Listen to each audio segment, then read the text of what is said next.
ओमफ्राय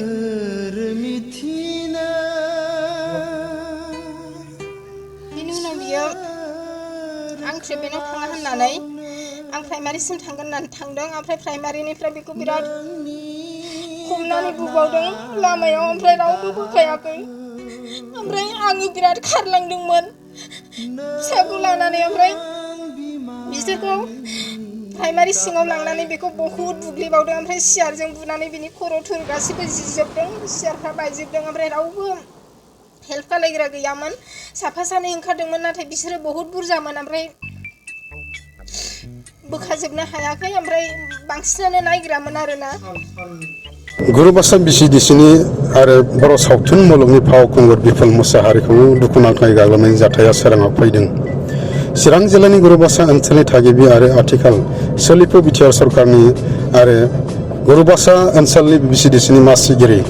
बिपुल मुसाहारिखौ दुखुनांथावै गाग्लोबनाय जाथाया दा सोराङाव फैदों।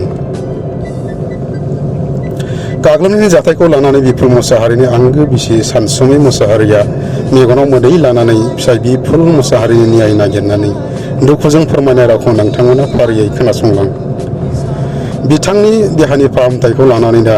बिथांनि आंगो बिसि सानसुमै मुसाहारिया बङाइगावनि डक्टर बिकास आगरवालानि मिरुआव फाहामथाय होगासिनो दङ।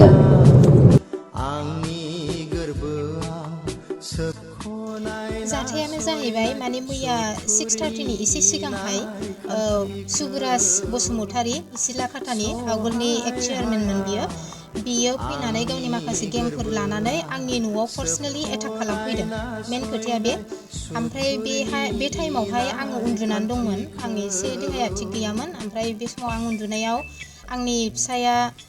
फुटबल मेच जादोंमोन बाहाय थांनानै माखासे गावनि रेसपन्सिबिलिटिफोरखौ गासिबो फुरा खालायनानै न'आवहाय गथ'नो जाग्रा होननानै फैदोंमोन। बे टाइमाव आंनि फिसाजोआ उन्दुवाखै आंल' उन्दुनाय ओमफ्राय बे समाव फिसाजोआ सिखारग्रोनानै बिफाया गाबज्रिबाय मामि नै मेथाइया होनबाय नालाय ओमफ्राय लायनो थांबाय गथ'आ बिफानि जाग्राखौ लानानै किचेनाव हाबबाय ओमफ्राय बे टाइमावनो बिफाया ओंखारलांफिनबाय बे ओंखारलांफिननाय टाइमावनो बै सुबुराजनि माबाया गेङा मानसि लानानै बियो 8-9 जनसो मानसि लानानै फुरा बेंबाय ओमफ्राय बे समाव आं उन्दुनानै दं आं मिथिथ'वाखै ओमफ्राय बे समाव आंनि हासबेन्डआ बुंदोंनो आरो मा आंनाव थांनो नामा होनबाय ओहो नोंखौ होनांगौलै होननानै बेक साइडनिफ्राय बुदों ओमफ्राय बेक साइडनिफ्राय बुनाय लोगो लोगो आङो सानदों माने मा जाखो माने आंनि मेगना ओरैबायदि निन थांदों आङो सिखारनो गोसो जायाखै मा जादों मानोना जों हिन्जावफोर गाबख्रावनाय बायदि माबा जाथाय जायोबा जों गाबख्रावो बे हौवाफोरनियाव बे सोदोबा बेनाव गैया गाव बुजादोंबाबो सिरि जेबो आवाज होनो रोङाखै बे खालि गोग्लैनाय मानायल' सोदोब खोनाबाय आङो ओमफ्राय बेयाव आंना फिसाया फैबाय आरो मामि बाबाखौ बुबाय होननानै मानोना बे गथ'आ अलरेडि माने सिखारखानानै दं नालाय ओमफ्राय आङो हो होननानै सिखारनानै नाहरबा बिसोरो बहुद बुगासिनो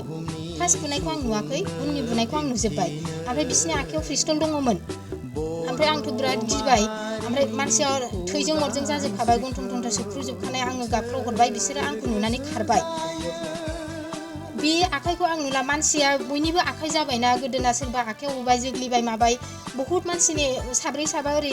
बेंखनलाजोब्बाय जायखिया आंनि गिनाया बे पिस्तलाव थांबाय ओमफ्राय आङो बहुद गिनानै गाबख्रावलाबायबाय ओमफ्राय मारै बिदि जाखो होननानै आङो फिसायखौ बोखांनो थांबा बेबो माने आंगो सांगो सिखारफिननानै माने न'आवहाय गाव जुदि प्रब्लेमाव गोग्लैयोबा गावखौ प्रटेक्ट खालामनो थाखायथ' माबा मोनसे बुस्थु नागिरफिनगोन ना ओमफ्राय बियो थैखौ लानानैनो न'सिम अख्रायनो फैथारबाय आरो ओमफ्राय सिखा नागिरफैदों बियो आं बेखौ क्लियारलि खिन्थाखायो दिनै मिडियानि सिगाङाव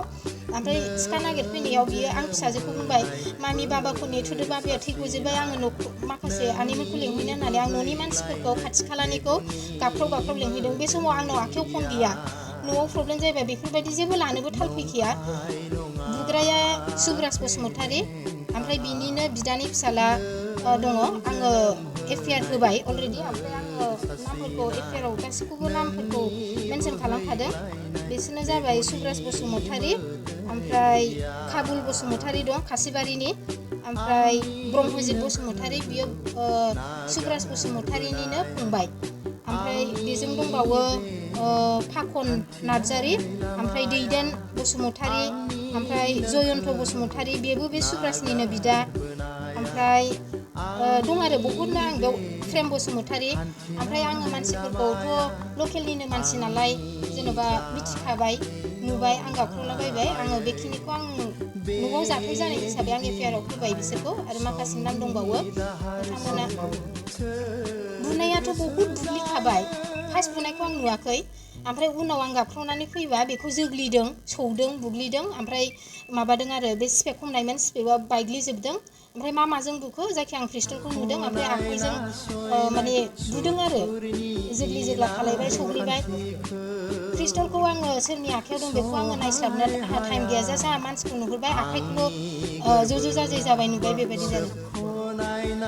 आं बेखौ जेबो मिथिला आंनि न'आव पार्सनेल फैनानै बिसोरो एटाक खालामफैदों आंनि फिसायनि सायाव ओमफ्राय बे मानसिया आङो न'नि मानसिफोरखौ लेंगौमानि बियो सिखा लानानै थांबाय ओमफ्राय बेहाय आंनि न'नि मानसिफोरा बोखानो थांबाय बेखौ ओमफ्राय थुदो ट्रिटमेन्टआव थांसै होननानै बियो थाङाखै खारन बियो अलरेडि दुखु मोनबाय ओमफ्राय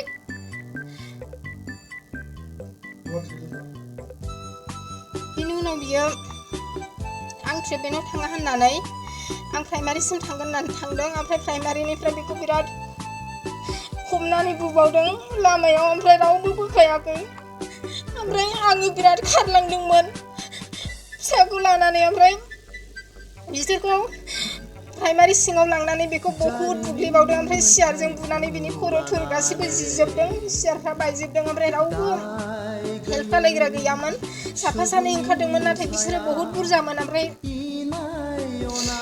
बोखाजोबनो हायाखै ओमफ्राय बांसिनानो नायग्रामोन आरोना ओमफ्राय दा खोनानायाव दङ जोङो सान होननायबो दङनो ओमफ्राय बाहाय सुबुराज बसुमतारी मेन माने लानानै फैनायफ्रा एफआइआरआ आङो दहाय 9टायावनो होदों आं मैयानो हैदोंमोन खिन्थु बिसोरो टाइम अभार जाबाय होननानै आंना फिसाया सिरियासनि थाखाय आङो टाइम लेट जानानै थांदों बिसोर आंखौ एक्सेप्ट खालायाखै ओमफ्राय गाबोन फैदो होननायखाय आङो दहाय फुङावनो 9टायाव हैदों ओमफ्राय आंखौ हैनाय टाइमाव सारा बुंदों आरो मा कमप्रमाइस जानो हागोन ना हाया होननानै असि सारा बुंदों ओमफ्राय आं होनबाय माने बै बुग्राफोरजों जेनेबा बिदि सोंदोंना सोङाखै माने बिदिथ' जेबो खोथा फैयाखै सार होननानै बुंदों आरो आङो ओमफ्राय बुंबाय बिसोरो आबसुनिफ्राय मानसिफोर थांदोंमोन नामा बिदि रायज्लायनो जेनेबा बेफोरबायदि कमप्रमाइस जानायनि होननानै सोंदों गुरुबासा आबसुनिफ्राय सोंदों आरो सारा आंनाव मोजांनो जेनेबा कमप्रमाइस जानो गोसो दं नामा होननानै माने बे सिमां होननाय आबसुनियाबो फैदोंमोन माने कमप्रमाइस मोजाङैनो मोजां कमप्रमाइस जालायथोंसै हा बुग्राफोरजों खोमा आं बेखौ मोजां मिथिला जायखिया कमप्रमाइस मोजाङै मोजां कमप्रमाइस जाथोंसै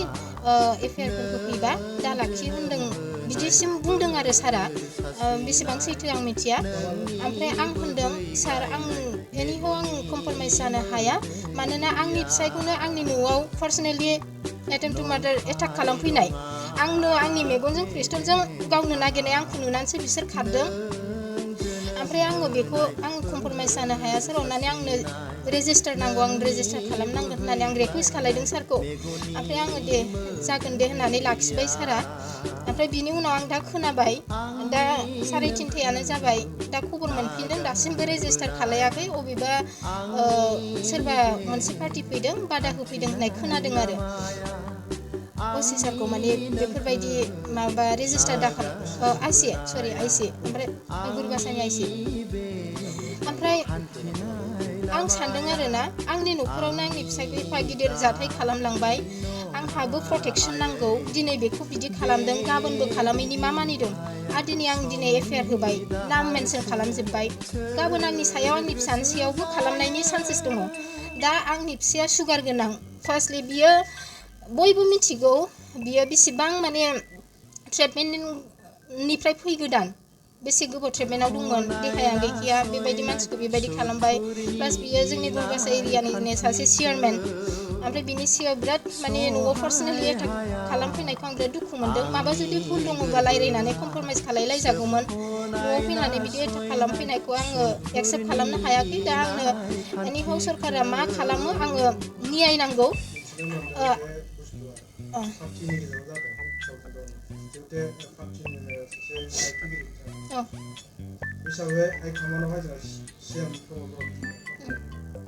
आं बेखौनो खावलायो आरो बिसोर बुंबावदोंनो माने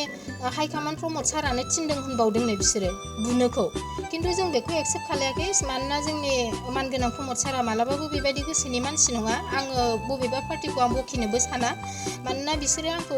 गावसिनि दायखौ बारग'नो थाखाय बुंदों ना मादों आं बेखौ मिथिया नाथाय सारा बिदिखौ बुंनाय नङा आंबो मिथिगौ ओमफ्राय आं बेखौनो खावलायो सारनिसिम अननानै आंनो न्याय नांगौ आरो जायफोरा आंनि फिसायखौ इसेबां गिदिर जाथाय खालायलांबाय आंनि न'आव फैनानै बिसोरखौ एरेस्ट खालायनांगौ आरो बिनि गेजेराव माखासेया सार्भिस खालामग्रा बिसोरखौ सासपेन्ड खालामनांगौ आंनो बेखौ नांगौ आरो जेसेबांनाखि आंनि फिसायनि सायाव हामला खालामदों बिसोरखौ इमिडियेटलि एरेस्ट खालामनांगौ आंनो मोनसे मोजां प्रटेक्सन नांगौ आंनो दा दिनै आंनि फिसायखौ खालामदों गाबोन आंनि फिसा दङ आंहा रावबो गैया न'खराव आं दङ आंनि फिसायनि हालोदाबो बहुद गाज्रि आंखौ सोर नायगोन आंहाबोथ' मोनसे गिनाय दंना न'आवनो थांनानै बिदि खालायनो हादोंबा गाबोन खालामबावैनि मा मानि दं बिसिनाव दा आंनो सिकिउरिटि नांगौ आंनो मोजां प्रटेक्सन नांगौ दा सरकारनिफ्राय आं सारनिसिम बेखौ खावलायो इमिडियेटलि आंनो दा प्रमद बर' सारनिसिम आं बे आंनि बाथ्राया सौहैथों नोंथांमोननि मिडियानि गेजेरजों ओमफ्राय दा केसाथ' रेजिस्टार जायाखै होननानै आंनिसिम दा खबर फैदों ओमफ्राय जुदि आइसि सारा दासिमबो जुदि एक्सन लामाराखैब्ला आङो मोनसे गोख्रों राहासिन लानाय जासिगोन दा 1 घन्टा आधा घन्टासोनि सोआवनो मानोना आङो एफा गिदिर जाथायनि सायाव रावबो बिसिया थानो हानाय नङा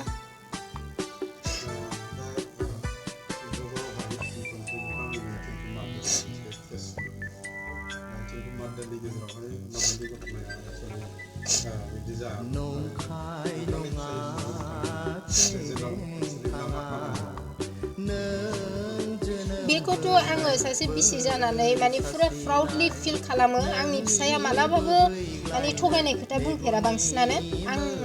दिनैसिमाव मिथिनायाव माने बियो जेनेबा मोनसे भिडिअ हगारदोंमोन फार्स्टलि माने सासे चेयारमेनबो बियो गुरुबासानि बे हिसाबै बियो माने खामानिफोरखौ इकुवेल जाजानो लुगैयो मानसिफोरखौ दा बेहाय सोरबाया बांसिन खामानि मावदोंनो मावाखैनो बेफोरबायदिनि सायाव बिथाङा मोनदांनानै माखासे आपडेटखौ होबाय थादों आरो बै भिडिअनि थाखायनो बिसोरो दा नैबे पार्सनेल एटाक खालामफैनाय बायदि बुंदों आरो ओमफ्राय दा आं सानदों